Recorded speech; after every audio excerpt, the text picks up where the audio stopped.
Sa ngalan ng Ama at ng Anak at ng Espiritu Santo. Amen. Sumaini po ang Panginoon. At sumaiyo rin. Minamahal ko mga kapatid, aminin po natin ang ating mga kasala at mga pagkukulang upang tayo po ay maging karapat-dapat na gumanap sa banal na pagdiriwang na ito. Inaamin ko Sa makapangyarihan Diyos at sa inyong mga kapatid, na lubha ako nagkasala sa isip, sa salita, sa gawa, at sa aking pagkukulang.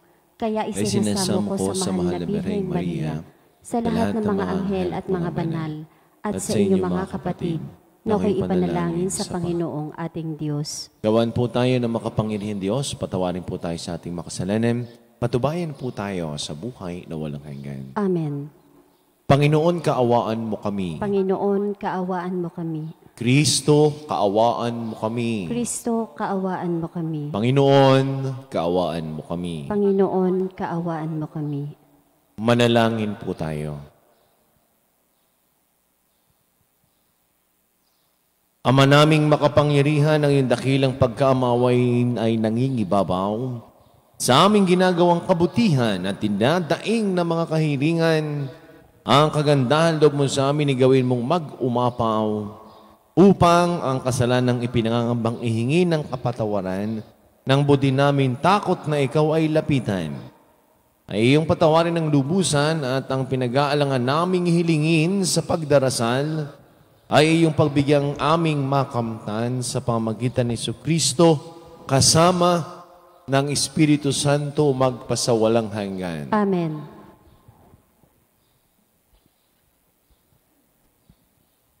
Pagbasa mula sa sulat ni Apostol San Pablo sa mga taga-Galacia.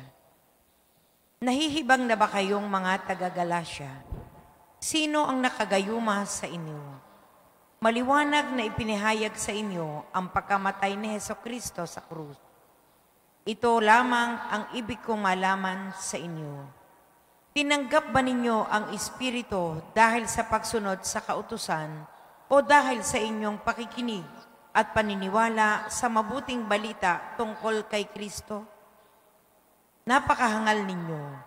Nagsimula kayo sa Espiritu at ngayon nagwawakas sa laman. Wala na bang halaga ang naging karanasan ninyo? Marahil naman ay mayroon. Bakit ba ipinagkakaloob sa inyo ng Diyos ang Espiritu? Bakit ba siya gumagawa ng mga himala? Dahil ba sa inyong mga gawa ayon sa kautusan o dahil sa inyong paniniwala sa mabuting balita? Ang salita ng Diyos. Salamat sa Diyos. Salmong tugunan. Poong Diyos ay purihin, nilingap niya ang Israel. Poong Diyos ay purihin, nilingap niya ang Israel. Nagpadala ang Diyos sa atin ng isang makapangyarihang tagapagligtas mula sa lipi ni David na kanyang lingkod. Ipinangako niya sa pamamagitan ng kanyang mga banal na propeta noong una. Poong Diyos ay purihin, nilingap niya ang Israel. Naililigtas niya tayo sa ating mga kaaway at sa kamay ng lahat ng napupuot sa atin. Ipinangako rin niya na kahabagan ang ating mga magulang at aalalahanin ang kanyang banal na tipan. Poong Diyos ay purihin, nilingap niya ang Israel. Iyan ang sumpang binitiwan niya sa ating amang si Abraham, na ililigtas tayo sa ating mga kaaway, upang walang takot na makasamba sa Kanya at maging banal at matuwid sa Kanyang paningin habang tayo'y nabubuhay. Poong Diyos ay purihin, nilingap niya ang Israel. Hallelujah.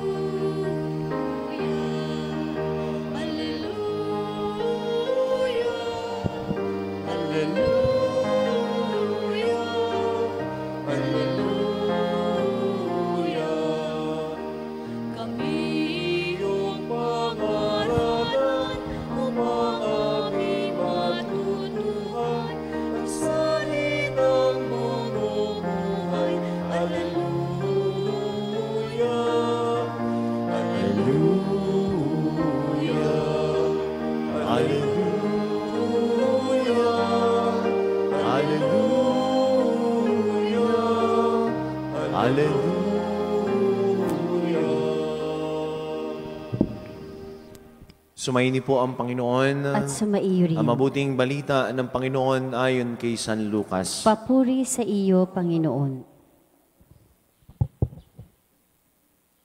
Noong panahon yun, sinabi ni Jesus sa kanyang mga alagad, ipalagay natin ang isa sa inyo nagpunta sa isang kaibigan isang hating gabi at nagsabi, kaibigan, bigyan mo muna ako ng 3 tinapay. Dumating kasing isang kaibigan naglalakbay at wala akong maihain sa kanya. At ganoon naman ang sagot ng kanyang kaibigan sa loob ng bahay. Huwag mo nga akong gambalain. Nakatrangka ng pinto at nakahiga na kami ng aking mga anak. Hindi na ako makababangon pa upang bigyan kita ng iyong hinihingi. Sinabi ko sa inyo, hindi man siya bumangon dahil sa kanilang pagkakaibigan, babangon siya upang ibigay ang hinihingi ng kaibigan sa pagpupumilit nito. Kaya sinasabi ko sa inyo, humingi kayo at kayo ay bibigyan. Humanap kayo at kayo ay makasusumpong.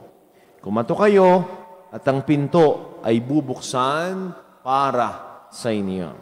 Sapagkat tumatanggap ang bawat humihingi, nakasusumpong ang bawat humahanap, at binubuksan ang pinto sa bawat kumakatok.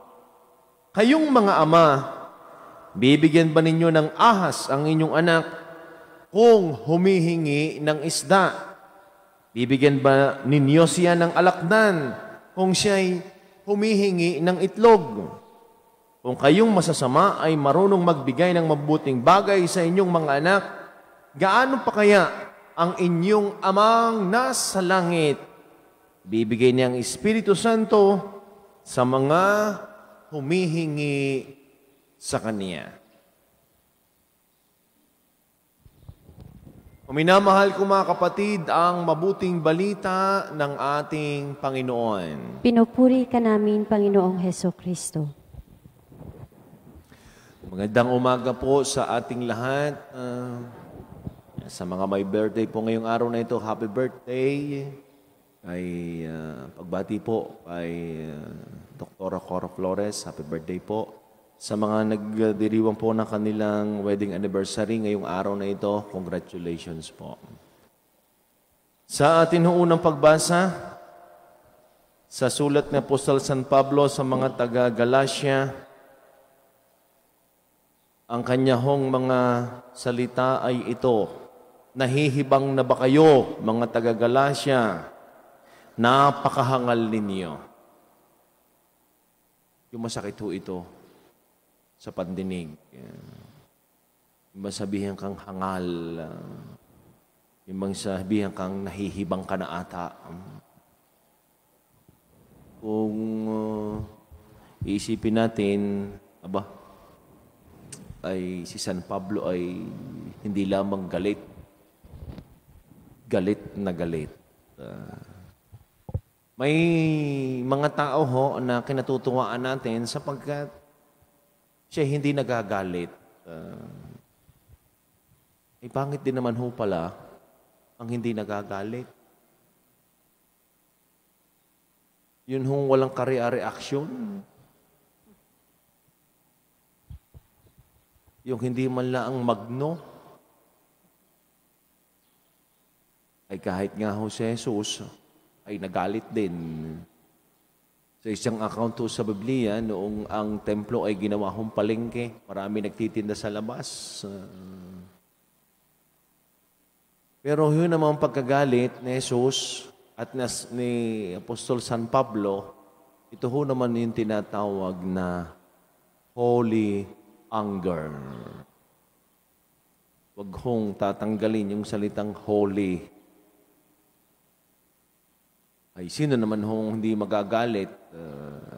Sabi ni San Pablo, sapagkat itong mga Judaizers na ito, itong mga Hudyo na ito, ang pinaniniwalaan lamang ay yun hong mga turo ni Moises, ang batas ni Moises, na yun lamang para sa kanila ang kaligtasan. para sa mga Judaizers na ito, ang pagkamatay ni Jesus ay useless, walang silbi. Ito nang sabi ni San Pablo, nahihibang na ba kayo? Kayo ba ay hangal? Kaya ito'y para sa atin din. Tayo minsan ay nagagalit sapagkat tayo ay may pakailam. Si Saint Paul ay nagalit sapagkat he cares. Sa isang magulang na pag ang anak ay hindi nag-aaral at puro na lamang ML, puro na lamang computer, puro na lang laro ng cellphone, siya ho'y nagagalit. Nagagalit sapagkat siya'y nagtutuwid. Ay yung iba naman, wala namang kadahi-dahilanan. Hindi lamang galit. Galit na galit. Kaya mahalaga para sa atin itong holy anger na ito. At pag tayo nagagalit, sabi din ni San Pablo sa sulat niya sa mga taga-Efeso, be angry, but do not sin. Do not let the sun set on your anger. Maliwanag ho, pwede ho tayong magalit nang hindi ho tayo nagkakasala. Pwede ho tayong magtuwid nang hindi ho tayo nakakaapak ng ibang tao. Kaya para sa atin ay itong pagkagalit na ito, pagtutuwid, ay para tayo ay mapabuti. Kaya sa unang pagbasa, may punto naman ho si San Pablo kahit medyo masakit yung kanyang mga salitang ito. Sa atin ng Ebanghelyo, ito ho ilang araw na tungkol sa pananalangin. At ngayon ho ay isang uri rin ng kung paano ho tayo mananalangin. At narinig ho natin ang kwento ng isang kaibigan na kumakatok sa kanyang kaibigan, 10 oras ng gabi, ay kung kailan naman kakatok, ay ang dahilan niya ay hindi na siya makakabangon, nakatrangka na ang pinto, pero hindi eh. Binigyan pa rin niya ng tinapay sapagkat ang taong ito ay nangungulit. Matahimik lang. May kabutihan din naman ho pala ang pangungulit. At tayo minsan, ayaw ho natin ng taong makulit. Tayo'y naiinis. Tayo'y naiiyamot pag sobrang kulit. Kaya iba din naman ho ang kulit pag nakainom. Iba ang kulit pagka may tama ng kaunti at nilalayuan mo. Ay itong pangungulit na ito ay gawin ho natin sa ating pananalangin. Ano nga ang sabi dito sa ating Ebanghelyo? Bibigyan ba niya siya ng alakdan kung siya'y humihingi ng itlog? Yan. Kung kailangan ho ng itlog, ay pumunta lamang ho kay din sa San Jose. Napakadami ho din nilang itlog. Ayan, tama-tama. Wala na yata kaming itlog. Hindi naman ho kami nangihingi. Ano? Parang pinararating ho sa atin ng Diyos na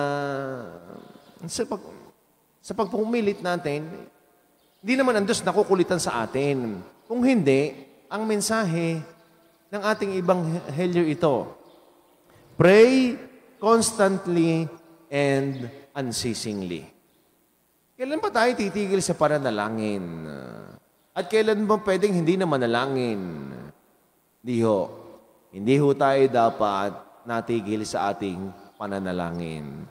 God listens to our prayer. Ang Diyos ho'y nakikinig sa ating mga panalangin. Lagi nga ho nababanggit ito, prayer is a two-way communication. Ang Diyos ay nakikinig, tayo nagsasalita. Pero yung isang downward movement, ang Diyos ho ay nagsasalita, tayo din naman ay nakikinig. Kaya yung ikalawa, God answers our prayer. Pinakikinggan, hindi lamang ho nakikinig, tinutupad din ho ng Diyos ang ating mga panalangin. Pero ang tanong, anong klaseng tugon ng Diyos? Pwedeng oo, pwedeng hindi. Kaya hindi ho natin dapat tinitigil ang ating pananalangin. Bakit? Hindi ho nangangahulugang natupad ng ating panalangin, tayo ay titigil na. Hindi ho. Sapagkat prayer is our life. Prayer is our identity. Tanong ko ho sa inyo ay, ilan ho ang inyong mga dasal na hindi pa tinutupad ng Diyos? Siguro, madami. Pero ang tanong ko naman, ilan naman ho ang biyaya ng Diyos na hindi naman ninyo hinihingi ay kusang ibinibigay ng Diyos? Ay siguro ho naman ay mas madami. Kaya sa ating pananalangin, hindi lamang ho tayo magiging makulit. Let us be persistent in our prayer. Pray constantly and unceasingly.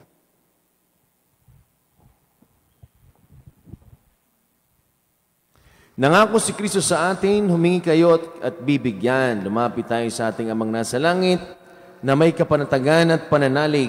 Ang ating tugon, mapagmahal na Ama, hinihintay namin ang lahat mula sa iyo. Mapagmahal na Ama, hinihintay namin ang lahat mula sa iyo.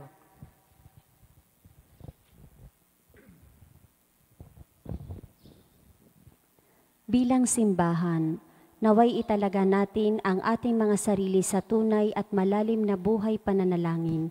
Manalangin tayo sa Panginoon. Mapagmahal na Ama, hinihintay namin ang lahat mula sa iyo. Ang mga taong labis na abala, naway matutong maging bahagi ng kanilang mga gawain ang pananalangin. Manalangin tayo sa Panginoon. Mapagmahal na Ama, hinihintay namin ang lahat mula sa iyo. Tayo naway patuloy na manalangin kahit nagaano kabigat ang ating kasiraan ng loob dahil sa mga pagsubok sa buhay. Manalangin tayo sa Panginoon. Mapagmahal na Ama, hinihintay namin ang lahat mula sa iyo. Ang mga may sakit, naway magkaisa sa kanilang pananalangin at sakripisyo sa mga pagpapakasakit ni Kristo. Manalangin tayo sa Panginoon. Mapagmahal na Ama, hinihintay namin ang lahat mula sa iyo. Ang mga tapat na yumao, naway muling mabuhay kay Kristo. Manalangin tayo sa Panginoon. Mapagmahal na Ama, hinihintay namin ang lahat mula sa iyo. Makapangyarihan Diyos, higit pa sa aming mga imahinasyon, ang iyong kabutihang loob at sa mga pamamaraang hindi namin maunawaan. Pakinggan mo nawa ang panalangin tinataas namin sa iyo sa pamagitan ni Kristo ang aming Panginoon. Amen.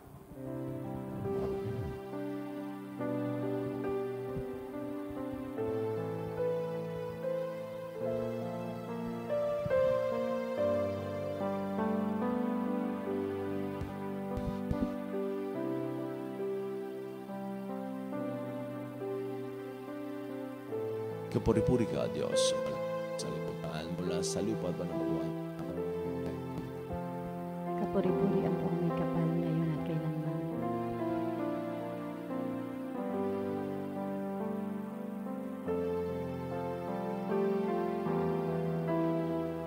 Kapuri-puri ka, Diyos, sa malumikas sa liputan mula sa tatas ng tuba sa mga pag-aalak na ito para mag-inuming nagbibigay ng iyong Espiritu. Kapuri-puri ang buong may kapal ngayon at kailanman.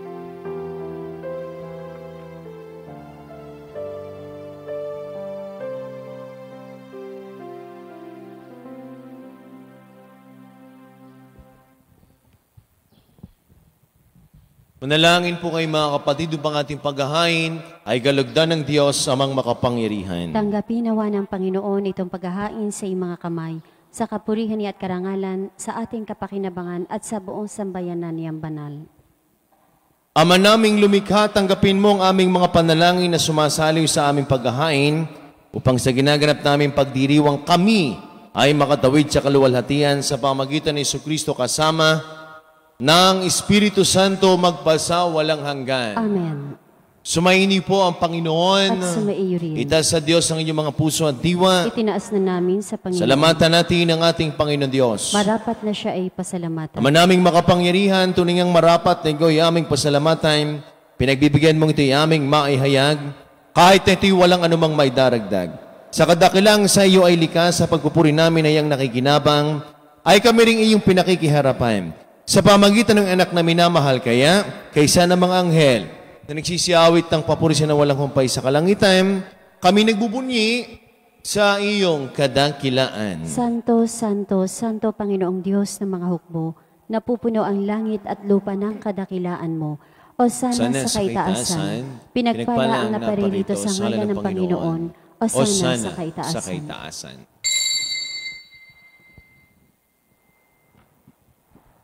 Ama naming banal, ikaw po ang bukal ng tanang kabanalan, kaya't sa pamagitan ng iyong Espiritu, ang iyong banal na makaloob na ito, upang para sa amin ay maging katawan at tugo ng aming Panginoong Hesus Kristo.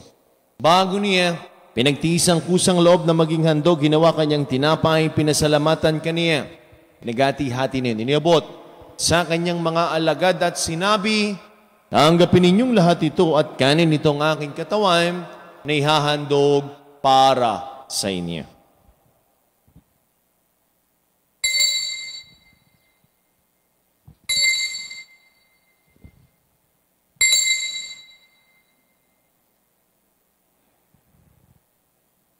Kaya hindi naman nung matapos ang hapunan, hinawa kaniyang kalis, muli kaniyang pinasalamatan, inabuti ang kalis sa kanyang mga alagad at sinabi, tanggapin ninyong lahat ito at inumin ito ang kalis ng aking dugo, ng bago't wala hanggang tipan. Ang aking dugo na ibubus para sa inyo at para sa lahat, sa pagpapatawad ng mga kasalanan, gawin ninyo ito sa pag-alaala sa akin.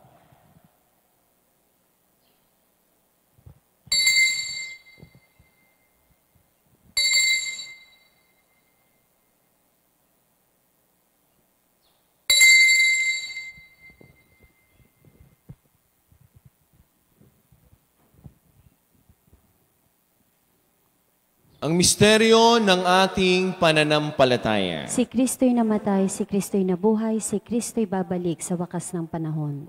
Ama, ginagawa po namin ngayon ang pag-alaala sa pagkamatay at muling pagkabuhay ng iyong anak. Kaya tinialay po namin sa iyo ang tinapay na nagbibigay buhay at ang kalis na nagkakaloob ng kaligtasan. Kami nagpapasalamat dahil kaming minarapat at tumayo sa harap mo para maglingkod sa iyo. Sinasama po namin kami magkakasalo-salo sa katawan at tugon ni Kristo ay mabuklod sa pagkakaisa sa pamagitan ng Espiritu Santo. Ama, lingapin mo yung simbahang laganap sa buong daigdig, puspusin mo kami sa iyong pag-ibig. Ay San Francisco na aming Santo Papa at Gilbert na aming Arsobispo at ng lahat ng mga kaparian. Alalahanin mo rin po ang mga kapatid naming nahimlay na. Nang may pag-asang sila'y muling mabubuhay, gayon din ng lahat ng mga pumanaw, kaawaan mo po sila patuloyin sa iyong kaliwanagan. Kaawaan mo po't pangindapating kaming lahat na makasalo sa iyong buhay na walang wakas. Kaysa ng mahal na Birheng Maria na ina ng Diyos ni Poong San Jose ang ating din patron.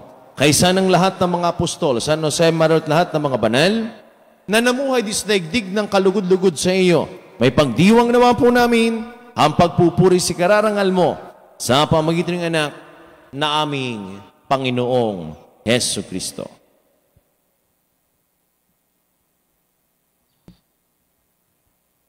Sa pamamagitan ni Kristo kasama niya at sa Kaniya, ang lahat ng panahal papuri sa ito sa makapangyarihan, kasama ng Espiritu Santo umagpasawalang hanggan. Amen.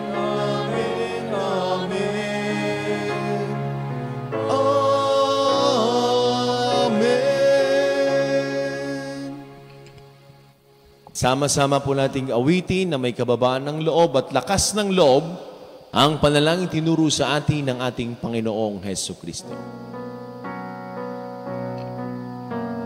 Ama namin, sumasalangit ka, sambahin ang ngalan mo.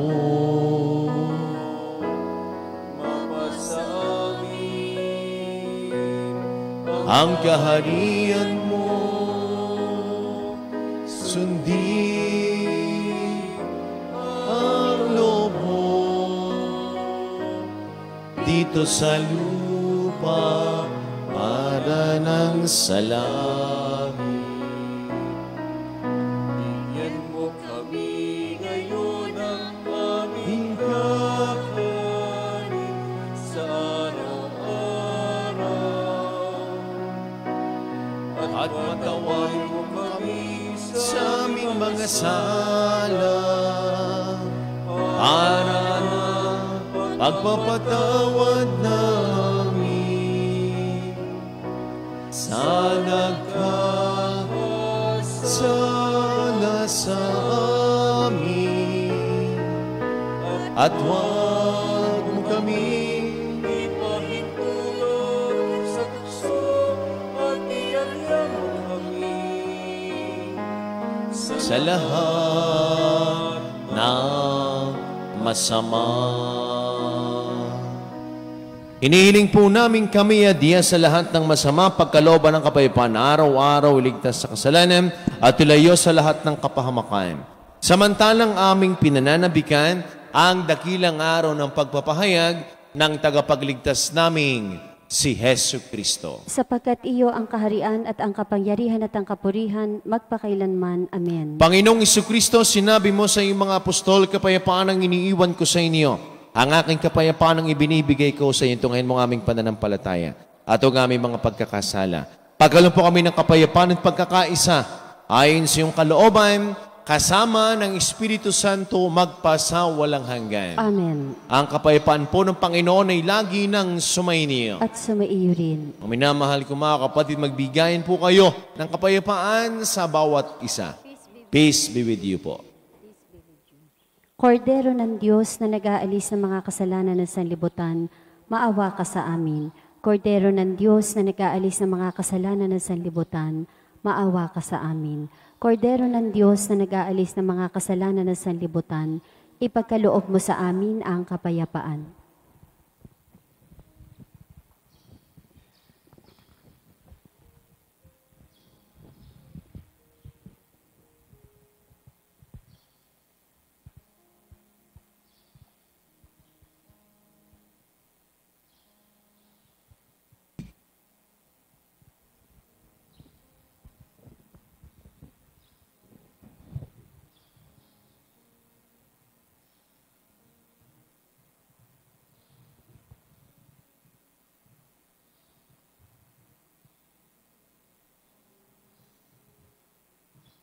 Minamahal ko mga kapatid, ito ang kordero ng Diyos, itong Kristong muling nabuhay, sinagalis sa mga kasalanan sa sanlibutan.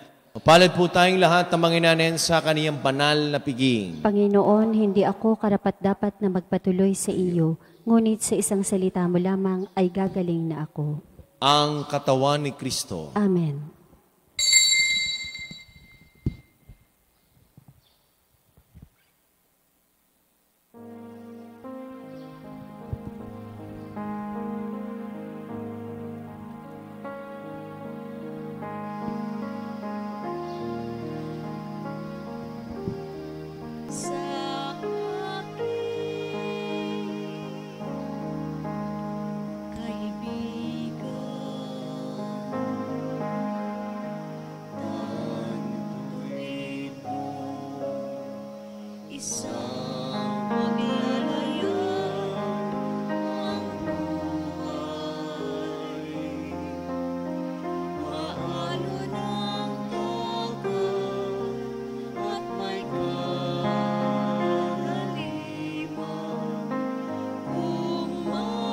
Ama naming mapagmahal, ipagkaloob mong sa pagsasalo namin sa pagkait inuming banal, kami ay maging katawan ni Kristo na aming pinakikinabangan sa pamagitan niya, kasama ng Espiritu Santo magpasa walang hanggan. Amen. Sumayin po ang Panginoon. At sumaiyo rin. Kayo pong lahat, kasama na po inyong mga mahal sa buhay at buong pamilya, ay pagpalaim, ingatan, gabayan, subaybayan ng ating mapagmahal na Diyos. Sa ngalan ng Ama at ng Anak, at ng Espiritu Santo. Amen. Ang misa ay alay na, taglay ninyo ang pag-ibig ng Diyos. Salamat sa Diyos.